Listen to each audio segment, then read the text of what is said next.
All right, and our roundtable is not walking away either. We have the CEO of Democracy for America, Yvette Simpson, former Trump Justice Department official Sarah Isgur, now political analyst for The Dispatch, Politico Playbook co-author Rachel Bade, and Washington Post national political reporter Robert Costa, co-author of Peril with Bob Woodward. So, Yvette, let me start with you. It was, Biden was elected as the guy that was going to put this behind us. And you remember right before July 4th, he said we were close to having independence, declaring independence from the pandemic. So what's happened? I think what's happened is people have gotten relaxed. I mean, once the vaccination started to come out, mask mandates started to go down, and people got comfortable. And, people have talked about COVID fatigue. It's real, but we have to continue to remind people that folks are dying from COVID every day. And when these surges happen, this is a real issue, and we might end up right back where we started. So I think in the beginning, people would have given Biden an A+ on his role in the COVID crisis. You have to stay on it. You have to continue to do the work, because this is something that's just going to be with us for a long time. And Sarah, it's hard for Republicans really to hit him on this. I mean, given that you have, leading Republican governors that are fighting the efforts to contain the virus. Oh, I disagree. I think that Biden's in a really tough spot here because people are pandemiced out. You have huge amounts of pandemic fatigue, and you have Republicans being able to hit him to say that everything he does is wrong. And the more Biden puts in place vaccine mandates, imagine we have companies here who have over 1 million people. If even 10% of those people, 5% of those people quit over a vaccine mandate, that would talk about a supply chain issue. But then, or weekly testing. Do you know the infrastructure you would have to build at a company that has 1.6 million American employees to do weekly testing? Huge economic lags that will have political implications for the Biden administration. Labor issue leads to supply chain issue, leads to inflation. Well, and clearly this is affecting Biden's popularity and perhaps even his domestic agenda. So we had Build Back Better, the big social infrastructure bill, seems to be put off. Whether it will, what kind of traction it will get next year. I want to play for you an interview that Kamala Harris did with Charlemagne the God on his Comedy Central show, The God's Honest Truth, showing some real frustration with a particular senator from West Virginia. So who's the real president of this country? Is it Joe Manchin or Joe Biden, Madam Vice President? Come on, Charlemagne. It's Joe Biden. I can't tell sometimes. No. It's Joe Biden. Do you think Joe Manchin is a problem? It's Joe Biden, and I'm Vice President, and my name is Kamala Harris. So some passion there from the vice president. But by the way, some breaking news. Senator Manchin has just said that he is a firm no on this legislation.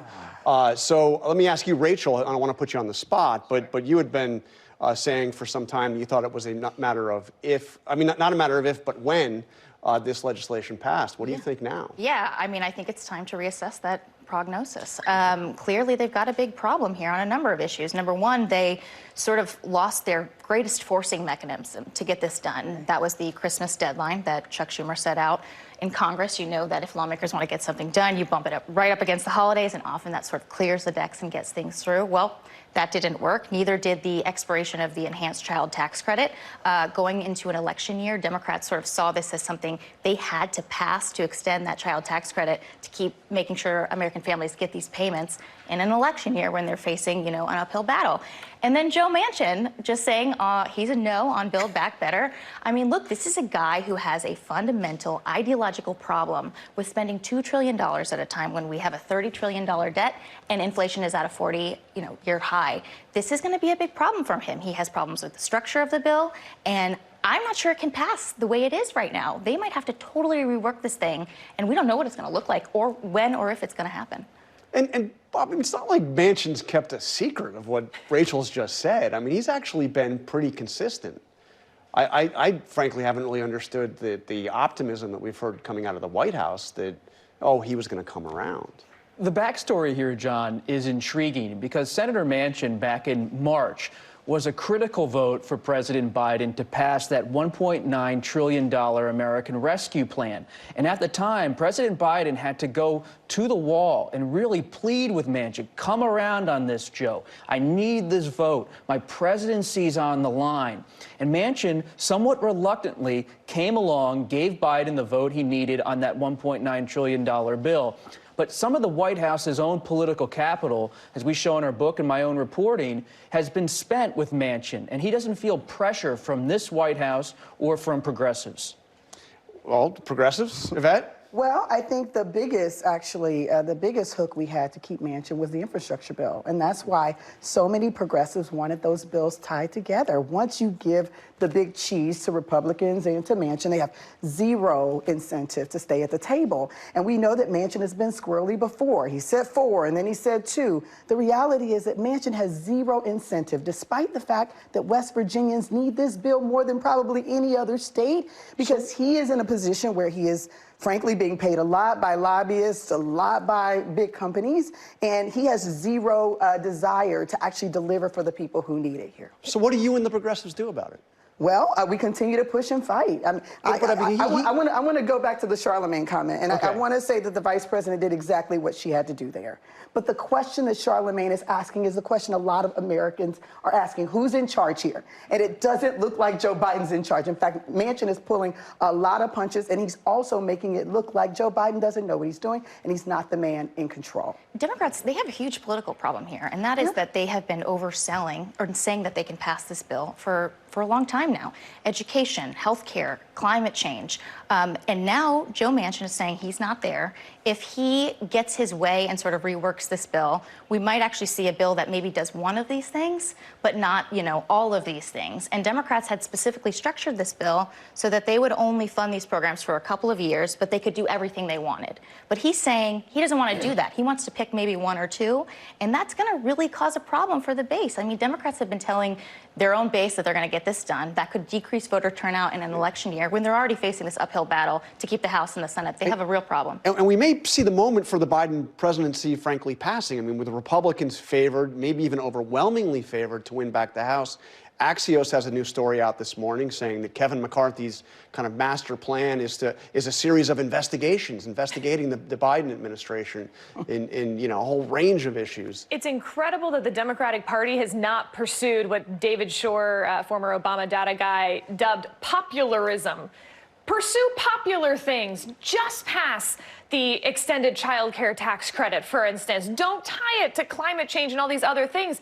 The reason that Joe Biden's poll numbers were doing actually fine in the modern version of approval numbers until August was a competency argument. It was the failure in Afghanistan, doubled by then a sort of flim-flamming around when Delta hit, and then over-promising a total inability to get his people in order while the progressives are Yvette is not only Manchin. shaking her head, she's sighing. So Well, every piece of this legislation is popular, and they've all been polled to death. Every piece of the bill back, it's not about popular, and it's not about Manchin having a spending problem. He had no problem increasing the military budget. He's had no problem spending money on tax cuts for the rich. He has a problem because he is not serving the people in his district. He's serving himself, and we have to call that out and say that that's the truth. He's a Democrat winning in a state that Donald Trump won by 30 points, and you're saying he's not serving the people of his district? He keeps winning. West Virginians are among the poorest in the nation. You think that a progressive could win in West Virginia, win that Senate seat? You are going to give that Senate seat to Republicans, and Mitch McConnell is going to be thrilled. How about a person who does the job as a representative? All you're supposed to do is to represent your people, and overwhelmingly West Virginians support this legislation. Bob? If you listen to President Biden's remarks in South Carolina this week, he spoke at South Carolina State, he reminded the audience that the stakes are bigger than just Build Back Better. Democracy is also on the agenda in 2022. Voting rights are on the agenda. And so as much as Senator Manchin is at the center of the discussion, he's not at the center of the American debate. And many Democrats who I'm speaking with are saying we need to remind voters in 2022 about the stakes and about why Biden won more votes than any other American presidential candidate. This is the perfect example. The voting rights legislation that the Democrats are proposing does all sorts of this stuff instead of fixing the Electoral Count Act. It's time that the reign of criminals who are destroying our city, it is time for it to come to an end. And it comes to an end when we take the steps to be more aggressive with law enforcement and less tolerant of all the that has destroyed our city. San Francisco Mayor London Breed, who previously advocated reducing funding for her city's police department, taking a fresh, hard line on crime. We'll get with that in a moment, but the roundtable first, I want to start with January 6th. And Rachel, you are as good a student of Mitch McConnell as anybody. So can you help interpret the comments that we just heard him say about the January 6th committee? I mean, the about face. Yeah, I mean, he's very careful, and he said this a couple of times. He said it on Capitol Hill. He said it again in an interview back home. What's he doing here? I mean, I sort of have two theories on this. One is that, one of the reasons that Mitch McConnell did not want this outside commission on January 6th was because he worried that the results would come out in an election year and could actually hurt Republicans in their re-election when they tried to flip the Senate.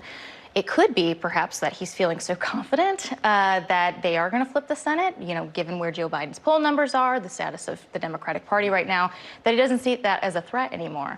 The other option is, we heard from folks close to him that he also had a concern that focusing on Trump would only make him more powerful, make him more of a martyr with the base, and keep him around longer. And that's another reason why he wanted this to all disappear. But, it's clearly shown that his staying power is lasting. He's still, the #1 person who's choosing people in primaries. He's influencing folks on the right. And so perhaps Mitch McConnell wants, all the truth to come to light on this because he doesn't want, Trump in office again. And the more stuff that comes out, perhaps it could hurt him in the long run.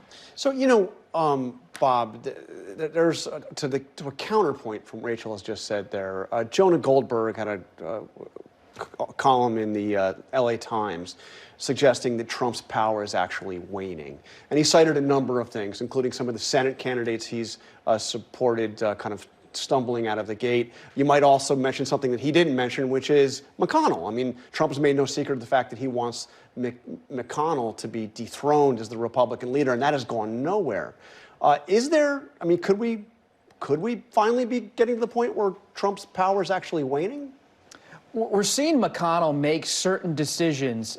For example, in Georgia's Senate race, he has endorsed Herschel Walker, the Trump's favorite in that race. But as our reporting shows, he also privately despises President Trump, even though publicly he is maybe even publicly if you go back to what he said after the insurrection. He had a tough speech after the insurrection, but of course he did not vote to convict President Trump in the Senate trial. But he has privately, McConnell, called Trump a fading brand, an off-the-track thoroughbred, to use a Kentucky term. And he would like to see Trump expunged from the GOP, but he's also politically aware enough to know Trump's not really going anywhere. So my read of his comments is that really that's the personal McConnell, hoping to see Trump go away, but not exactly ready to kick him out the door. But if he could slowly nudge him out, that would be just fine. Sir, what do you make of the vastly different approaches to this between McCarthy and McConnell? So, look, Mitch McConnell, it's a huge difference in not wanting the commission to exist in the first place, but now that it exists, how you deal with that. Trump is out there trying to get Senate candidates to commit to not supporting Mitch McConnell for Senate leader if they take back the Senate. And so I think this is Mitch McConnell saying, oh, okay, well, let's play ball then. Let's see what happened on January 6th. Another problem that both, frankly, McCarthy and McConnell are going to have, and I think McConnell is just the more strategic player in all of this, is there's about to be a whole lot of Republican primaries where some candidates are going to lose. Some of those will be Trump-endorsed candidates. And if they then claim that those elections were stolen, there's going to be this intra-Republican fight that is going to be relitigating in some ways 2020, where the election being stolen won't make a lot of sense in a lot of places. So I think McConnell's setting the groundwork for that as well and saying, no, our elections are fair. There is no lie. So the Republican primaries are going to move forward as well. Meanwhile, Yvette, you have this effort, this actually pretty strategic effort to, by Trump to go after the people that stood up against him in challenging the election in 2020. Not just the members of Congress that voted to impeach him, but these officials, people like Brad Raffensperger, and Sarah said supporting candidates who are going to repeat his lies about the election. retribution is like classically Trump. It is kind of his MO, it's his thing, and we're not surprised. And I think part of that is his showing his dominance and saying that I'm still a player here, and if you come against me, I will challenge you. And I think that's the challenge McConnell is having, right? He's got to pull his party back to some semblance of sanity because it's a mess right now. He knows that at the end of the day, the more evidence comes out, we're going to see more people at the top levels being carted off probably to prison for their role in an insurrection and the assault and murder of police officers on that day, and an attack on our Capitol. And so I think that, Trump is going to be Trump. McConnell has to hold a line and has to figure out what he's going to do as Trump continues to do what he does. I think one of the challenges that both the panel and, Mitch McConnell has, if indeed his hope is that this committee turns up something that could damage Trump, is that the narrative really has already set. True. You have people on both sides of the aisle who they're not going to change their minds. I mean, half of the Republican base believes that Trump was actually the real winner in 2020. You have a huge chunk of the party that doesn't think January 6th was anything other than a protest, falsely, of course. But, the issue that the committee has is that this is set, and we're going to be about a year and a half after January 6th by the time they start having these high-profile public hearings. The public has already gone through 2 impeachments. Mm-hmm. They're tired. They don't want to talk about this. They don't want to follow it anymore. And so they have a real challenge in terms of, even if they're turning up things, can they really change minds? But John, the question I have is, when does the DOJ get involved, and do they? I mean, if these individuals well, that was the question really McKinsey got. It seems like yeah. they're outlining. I mean, all the prosecutions have been on the equivalent of the drug dealer in the park, not the kingpin that was orchestrating it all. But Bob, on the committee and whether or not they can move the needle, I mean, there is something different here than the impeachments. I mean, you're going to have actual witnesses potentially in prime time, and they've had more time to investigate. Could this committee actually move the needle? Many things could move the needle, and we don't know the full scope of what this committee is uncovering in interviews, in different documents they're able to now review and use as part of their investigation. And let's not forget, to the Department of Justice point, Merrick Garland, the Attorney General, has convened a grand jury. That grand jury issued the criminal indictment on Steve Bannon's refusal to comply with a congressional subpoena. So we have a DOJ component of this. We have a congressional committee that's aggressive, getting new text messages. And the other thing you have to think about is who else is cooperating that we don't really know. In Watergate, it was always about John Dean breaking it open in 1973, 1974. I wonder about Gina Haspel, the former CIA director. For example, in our book, she privately worried about a, quote, right-wing coup during the transition. Yeah, there's a lot. I mean, there are 300 witnesses. We know just a tiny fraction of what they've done. Hey, we're almost out of time. I want to ask you, Yvette, what do you make of the mayor of San Francisco? How much time do I have? Comments. Just, a little bit. It's a tough situation. As a former city leader myself, I know the pressure she's under. Any increase in crime, she's got to respond. And often this rhetoric around tough on crime is the first tact. I don't think it's the right strategy, because at the end of the day, it's not going to change things. San Francisco has been under the weight of poverty, homelessness, mental addiction for a long time, and the pandemic exacerbated that. And I don't think this is about resources, because San Francisco police still get $700 million a year. We have to focus on root causes and not this tough on crime rhetoric. Hi everyone, George Stephanopoulos here. Thanks for checking out the ABC News YouTube channel. If you'd like to get more videos, show highlights, and watch live event coverage, click on the right over here to subscribe to our channel, and don't forget to download the ABC News app for breaking news alerts. Thanks for watching.